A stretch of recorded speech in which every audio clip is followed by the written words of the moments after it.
د مور مینه. پرون شپه مې خوب لیده چې مړ شوی یم. لومړۍ ورځ یوه فرښته راغله او راته ویل څه غواړې؟ ورته ومې ویل اوبه.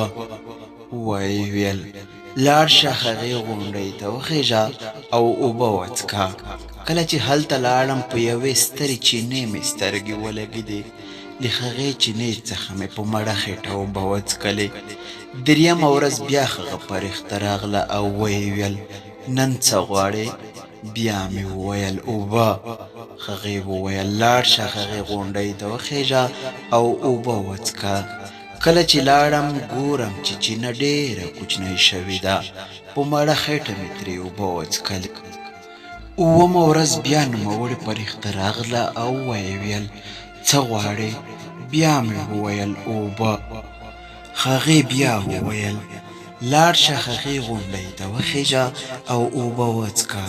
له یادې چینې څخه مې اوبه وڅښلې.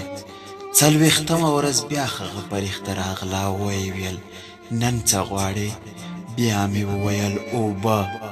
هغې یو ځل بیا خپله تېره خبره تکرار کړه او ویې ویل چې هغې غونډۍ ته وخېژه او له هغې چینې څخه اوبه وڅښه. کله چې هغه ځای ته ورسېدم ګورم چې د اوبو څاڅکي ډېر کم شوي دي. بېرته راوګرځېدم او له هغې څخه مې پوښتنه وکړه. هغې په ځواب کې وویل لومړۍ ورځ ټولو دوستانو د کورنۍ غړو کوم مور او خپلو خپلوانو دې ستا لپاره اوښکې تویې کړې.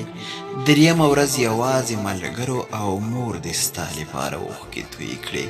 اوومه ورځ هم یوازې ملګرو او مور دې ستا لپاره اوښکې تویې کړې. مګر څلوېښتمه ورځ یوازې مور دې وه چې ستا لپاره یې اوښکې تویولې. دا څاڅکي ستا د مور اوښکې دي چې د تل لپاره تویېږي. کله چې راویښ شوم نو د خپلې مور لاسونه او پښې مې ښکل کړل. پوه شوم چې د مور مینه تل تر تله پاتې وي.